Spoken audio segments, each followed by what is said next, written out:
मनमाने तरीके से फीस वसूल रहे निजी स्कूलों पर सुप्रीम कोर्ट का हंटर। सुप्रीम कोर्ट ने शिवराज सरकार से स्कूलों की फीस का लेखा जोखा मांगा, सिर्फ ट्यूशन फीस वसूलने के आदेश।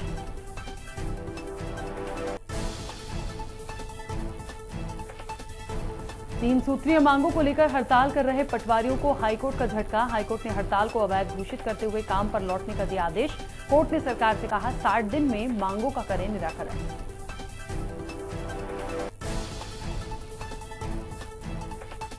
बीजेपी कार्यालय में सत्ता संगठन को लेकर पदाधिकारियों की बैठक। सीएम शिवराज और प्रदेश अध्यक्ष वीडी शर्मा हुए शामिल।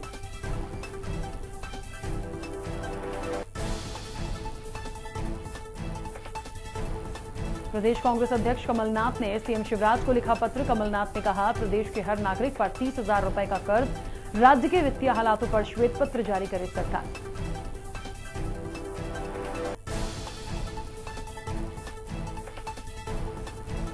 और प्रदेश की खराब सड़कों पर बोले मंत्री गोपाल भार्गव, बारिश खत्म होते ही सड़कों की होगी मरम्मत, ठेकेदारों पर की जाएगी कार्रवाई।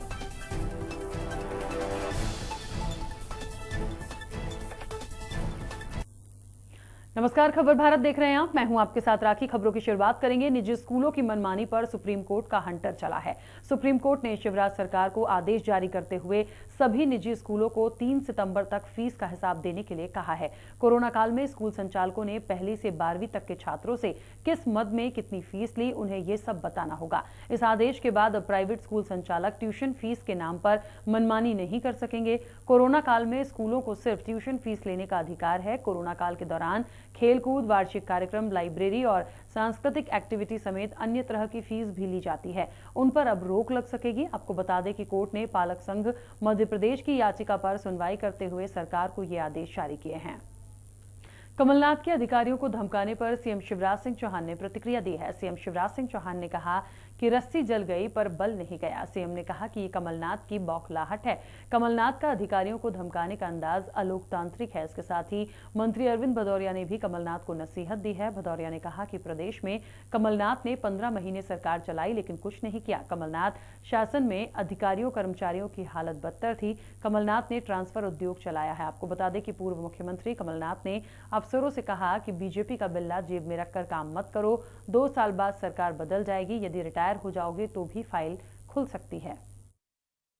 ये 15 साल की परंपरा ने बनाई और आज ये शासकीय कर्मचारियों के माध्यम से अपने अगले 2 साल काटना चाहते हैं। मैं तो शासकीय कर्मचारी को कहना चाहता हूं, 2 साल बचे, अधिकारी हो कर्मचारी हो, अपना भविष्य सुरक्षित रखना, अपना भविष्य सुरक्षित रखना। आप रिटायर भी कर जाना तो फाइल तो खुली होगी ना, फाइल तो मौजूद होगी। अगर आप भारतीय जनता पार्टी का बिल्ला अपने जेब में लेके घूमते हैं, वो किस पॉकेट में है, वो कौन सी पैंट है, वो पैंट का याद रखिएगा, हम भी जानते हैं। मैं तो पुलिस को कहता हूं, आप अपनी वर्दी की इज्जत करिए, अपनी वर्दी की इज्जत करिए।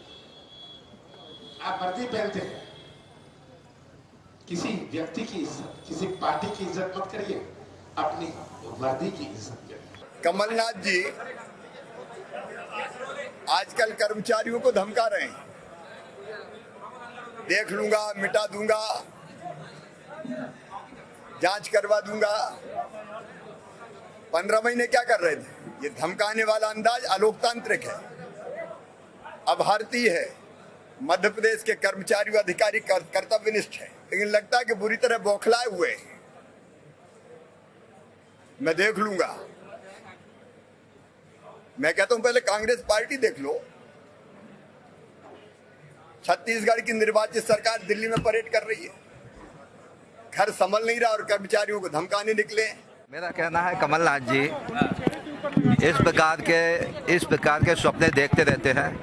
ये भी अधिकारियों को डराने धमकाने का प्रयास है। अधिकारी भी बहुत समझदार हैं कि उनके जो सरकार थी 15 महीने की, क्या दशा दिशा कर दी थी अधिकारियों की।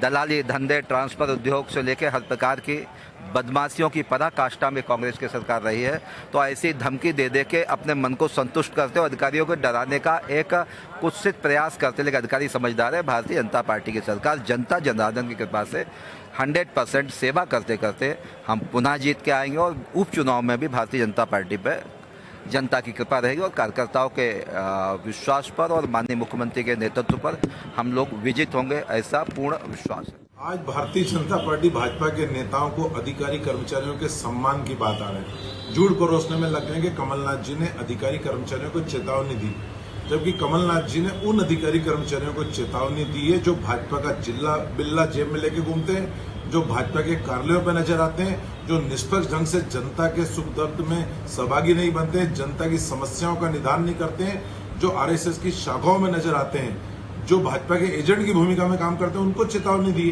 जो कर्तव्यनिष्ठ अधिकारी कर्मचारी जो निष्पक्ष ढंग से पहले से काम कर रहे हैं, उनके लिए कोई चेतावनी नहीं है। अब भाजपा शिवराज जी चालू हो गए कि ये तो अधिकारी कर्मचारियों का अपमान कर रहे हैं, अलोकतांत्रिक है। अरे शिवराज जी, हमें आपके वो भाषण याद है जिसमें आपने भाषण में अधिकारी कर्मचारियों का अपमान करते थे, सुन ले रहे कलेक्टर, और जिस भाषा का आपने उपयोग किया, आपके कैलाश विवर्गीय के भी बयान हमको याद है, जो अधिकारियों को कहते थे कि मोहन भागवत यदि शहर में नहीं तो मैं इंदौर शहर को आग लगा दूंगा। आपके सुरेंद्रनाथ सिंह, आपके रामेश्वर शर्मा कहते थे अधिकारियों को मौत से पहले मुझसे डरो।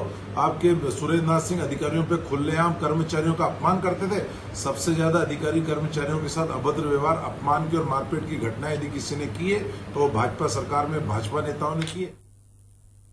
बीजेपी कार्यालय में सत्ता संगठन को लेकर बैठक हुई है, जिस पर मंत्री विश्वास सारंग ने कहा कि भारतीय जनता पार्टी ने लगातार संगठन को मजबूत बनाने पर जोर दिया है। विभागों और पार्टी के कार्यों की समीक्षा की गई है। सारंग ने कहा कि भारतीय जनता पार्टी सिद्धांतों पर चलने वाली पार्टी है। यहाँ कार्यकर्ता पार्टी के विचार और रीति नीति को आगे बढ़ाते हुए कार्य करते हैं।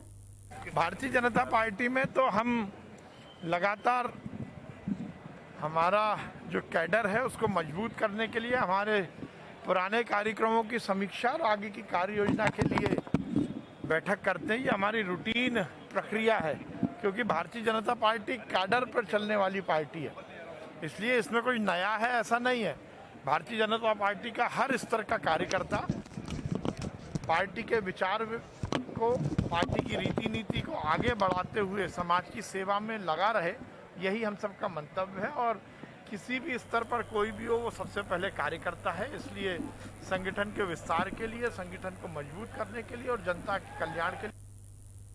कर्नाटक के राज्यपाल थावरचंद गहलोत आलोट पहुंचे। यहां उन्होंने सिविल अस्पताल में नवनिर्मित आईसीयू वार्ड, डिजिटल एक्सरे और लैब का लोकार्पण किया। जिले में भ्रमण पर आए गहलोत का क्षेत्र में स्वागत किया गया। कार्यक्रम को संबोधित करते हुए उन्होंने कहा कि क्षेत्र के विकास के लिए लगातार काम किया जा रहा है। कांग्रेस प्रवक्ता के मिश्रा ने बीजेपी की बैठक पर निशाना साधा है। मिश्रा ने कहा कि बीजेपी का मजबूर संगठन है। उन्होंने ये भी कहा कि सत्ता और संगठन में मौजूद नेता भ्रष्टाचार में लिप्त हैं। माल के बंटवारे में विवाद है। सिंधिया के आने के बाद गड़बड़ चल रही है। कि जो मिस्ड कॉल के रूप में विश्व का अपने आप को सबसे बड़ा राजनीतिक दल बताता है, जिसे अपने विकास कार्यों पर भरोसा है, जिसे अपनी कथित जनसेवा पर भरोसा है, उस संगठन में यदि मजबूती की बात की जा रही है तो स्पष्ट है कि समथिंग इज रॉन्ग। यानी वो मजबूत संगठन नहीं, मजबूर संगठन है। और सत्ता और संगठन का वहाँ तादात्म्य जरा भी दिखाई नहीं दे रहा है। जिन भारतीय जनता पार्टी के कार्यकर्ताओं ने भारतीय जनता पार्टी को फर्श से अर्श तक पहुंचाया है।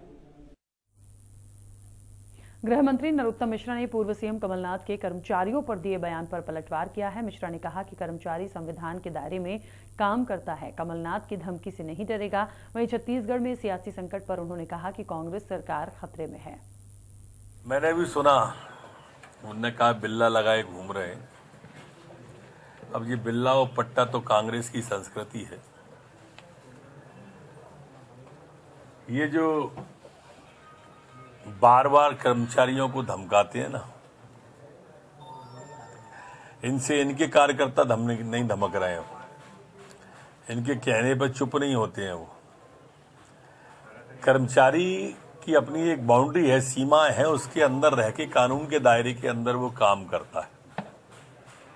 इनकी धमकियों में आने वाला नहीं है कर्मचारी। वो जानता है कि इनको जब बहुमत मिलना था तब बहुमत नहीं ला पाए, तो अब ये क्या सरकार बनाएंगे। मंत्री गोपाल भार्गव ने खराब सड़कों पर बड़ा बयान दिया है। उन्होंने कहा कि बारिश के बाद सड़कों की मरम्मत की जाएगी। मध्य प्रदेश की सभी क्षतिग्रस्त सड़कों को पहले से ज्यादा मजबूत और सुसज्जित कर लिया जाएगा। गारंटी पीरियड वाली सड़कों पर ठेकेदारों पर कार्रवाई की जाएगी। साथ ही उन्होंने सीपीए को बंद किए जाने पर कहा कि विभागों का बंद होना या नए विभागों का शुरू होना ये चलता रहता है। जैसे ही बारिश समाप्त होती है, हमारी पूरी तैयारी 1 महीने में हम मध्य प्रदेश के सभी ऐसे मार्ग जो क्षतिग्रस्त हो गए हैं उनके लिए हम व्यवस्थित कर लेंगे, पूर्वानुसार कर देंगे, पहले से भी ज़्यादा बेहतर कर देंगे। निश्चित रूप से जो गारंटी पीरियड में है, 5 साल की हो, 3 साल की हो, जितनी भी गारंटी होगी, एक बार वॉक थ्रू सर्वे करके और उस पर ठेकेदारों से कार्य करवाया जाएगा। अन्यथा उनकी जो जमा राशि है वो राजसात की जाएगी। स्कूल शिक्षा मंत्री इंदर सिंह परमार ने मीडिया से चर्चा करते हुए कहा कि स्कूलों को खोले जाने को लेकर कोई जल्दबाजी नहीं है, साथ ही सब विचार प्रक्रिया कर रहे हैं। आपको बता दें कि उन्होंने कहा कि कई जगहों के साथ पालकों से भी मांग आ रही है। साथ ही उन्होंने दबाव में स्कूल खोले जाने को लेकर कहा कि सरकार किसी भी दबाव में नहीं है, वहीं ये सब प्रक्रिया में पहले से शामिल है। साथ ही उन्होंने तबादलों को लेकर भी चर्चा की। नहीं, जल्दीबाजी नहीं है, बहुत सोच विचार के सब करेंगे निर्णय, अभी विचार प्रक्रिया में है, क्योंकि बहुत जगह से मांग आ रही है, हमारे पालकों से मांग आ रही है, उसको सबको विचार विमर्श करके 2-3 दिन में डिसीजन करेंगे कब से खोलना है।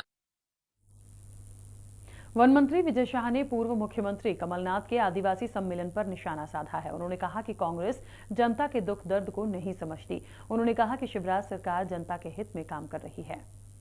देखिए, कांग्रेस क्या प्रेमी है, लेकिन जनता प्रेमी नहीं है, जनता के दुख दर्द प्रेमी नहीं है। अगर जनता के दुख दर्द प्रेमी होती तो उनकी सरकार ही नहीं जाती। इसलिए कांग्रेस क्या कर रही है, कमलनाथ जी क्या कर रहे हैं, ये मुझे नहीं मालूम, लेकिन शिवराज जी और बीजेपी की सरकार जनता का काम कर रही है। राजधानी भोपाल स्थित भेल में कर्मचारियों के वेतन में कटौती की जा रही है। साथ ही वेतन में देरी करने के खिलाफ भेल कॉन्ट्रैक्ट श्रम ने 1 दिवसीय धरना दिया है। धरने पर बैठे कर्मचारियों ने बताया कि अगर हमारी मांगे जल्द पूरी नहीं की गई तो हम अनिश्चितकालीन हड़ताल करेंगे। कि महंगाई के दौर में हमारी वेतन 1500 से 2500 रुपए की कटौती कर दी गई थी, जिसके लिए हम हड़ताल पे बैठे थे, लेकिन भेल प्रबंधन के बोलने के बाद हमने ये हड़ताल खत्म कर दी थी और हमारी मांगे मानने की उन्होंने बात रखी थी। लेकिन उसके बाद उन्होंने अंदर हड़ताल खत्म होने के बाद उन्होंने अपनी मनमानी फिर शुरू कर दी। हमारे कई श्रमिकों को बाहर बैठा दिया, लगातार बिठाए जा रहे हैं और वेतन कटौती लगातार जारी है। 2-2, 3-3 महीने बाद सैलरी डाली जा रही है। इसके विरोध में हमने आज ये धरना 1 दिन का रखा हुआ है। गुना में आरटीओ महिला कर्मी अनीता जैन ने वाहनों का सत्यापन कराने गए आम लोगों से अभद्रता की है, जिसका वीडियो भी जमकर वायरल हो रहा है। मामले में परिवहन अधिकारी ने बताया कि अनीता जैन के खिलाफ ट्रांसफर या निलंबन की कार्रवाई की जाएगी। अनीता जैन ने पीड़ित व्यक्ति के खिलाफ सरकारी काम में दखल देने का मुकदमा दर्ज कराया है। आपको बता दें कि आए दिन अनीता जैन लोगों से अभद्रता करती हैं, लेकिन अभी तक उनके खिलाफ कोई कार्रवाई नहीं हुई है। मेरे से अभद्रता पूर्वक बात की है उन्होंने और मेरे को बोला कि यहाँ कार्यालय में FIR करवा दूंगी, ये करवा दूंगी, वो करवा दूंगी, कलेक्टर के पास शिकायत कर, कुछ भी कर, मैं तेरा गाड़ी का काम नहीं करूंगी।